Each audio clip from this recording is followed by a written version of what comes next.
Guys, I want to talk about San Antonio, Texas, and those rainbow crosswalks that people keep pretending is some boring traffic compliance issue, and it's really not. The state told the city that they had to remove the rainbow crosswalks in the Pride District or risk losing state and federal transportation funding. That's the reality. The reason given is safety standards and federal guidelines, but dude, let's be honest about what's actually happening there. This is an ultimatum. Change it back to something neutral, erase the visibility, or you lose funding that your city depends on.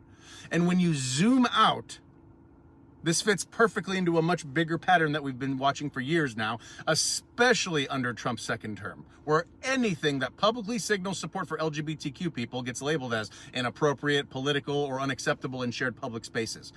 And what really bothers me, guys, is these symbols are not harming anyone. They're not blocking traffic. They're not putting people in danger.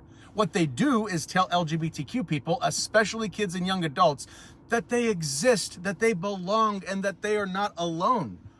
When the state steps in and says that visibility is not allowed, what they're really saying is that your existence makes some people uncomfortable, and that discomfort matters more than your humanity.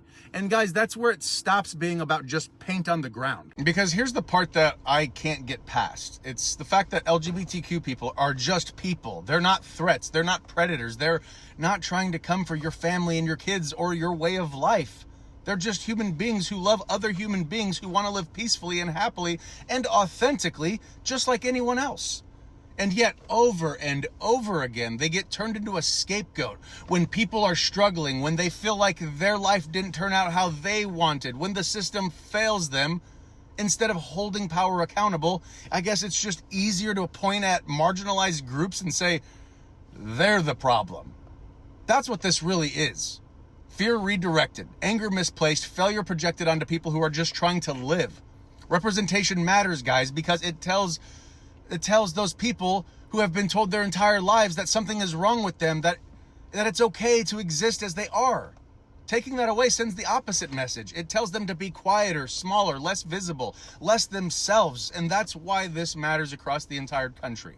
Because if a state can pressure a city into erasing LGBTQ visibility by threatening funding, other states will do it too. It becomes a roadmap, not through loud bans, but through quiet coercion. People deserve comfort. They deserve acceptance. They deserve to move through the world without being treated like a political problem to be managed.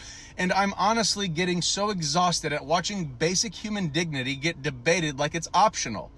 This shouldn't be conversational. Let people live. Let people be seen. Let people know they belong. It's okay.